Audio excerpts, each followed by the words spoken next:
यदि आप हमारे चैनल के सभी गाने को पसंद करते हैं तो डीडी प्रोडक्शन हाउस के यूट्यूब चैनल को लाल बटन दबा के सब्सक्राइब करें और घंटी के निशान को जरूर दबाएं।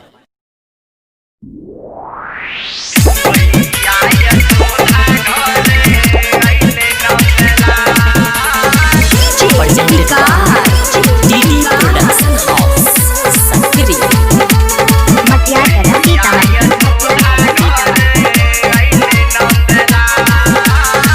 जन्मेले ला लल्ला सगरो छे हल्ला सीने के देवकी मैया भइले खुशहाल।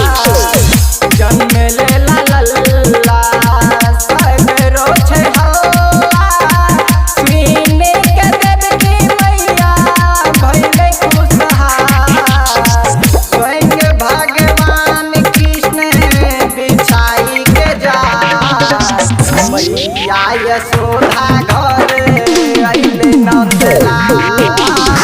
स्वयं भगवान कृष्ण बिछाई के जा मैया यशोदा घर अइले नंदलाल। मैया यशोदा घर अइले यशोदा घरे अइले नंदलाल।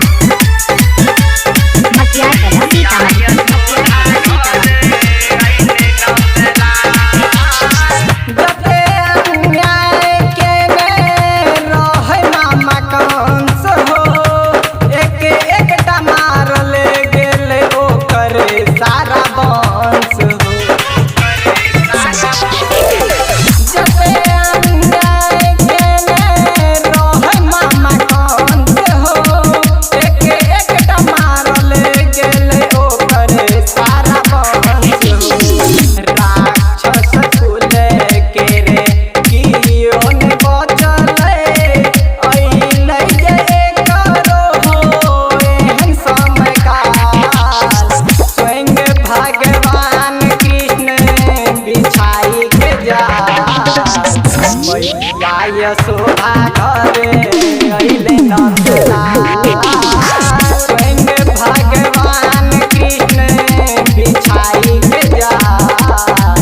मैया यशोदा घरे अइले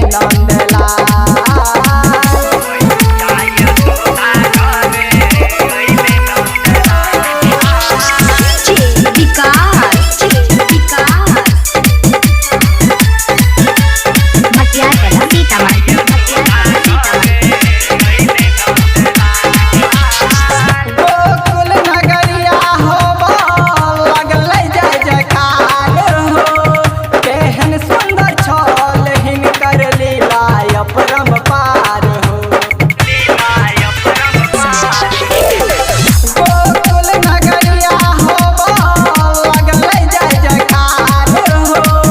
केहन सुंदर छल हिनकर लीला अपरंपार हो। दुर्गानंद मणि से प्रकाश संग हो। संजय सिन्हिया भजन गौतहर दास। स्वयं भगवान कृष्ण बिछाई के जा मैया यशोदा घरे अइले नंदलाल।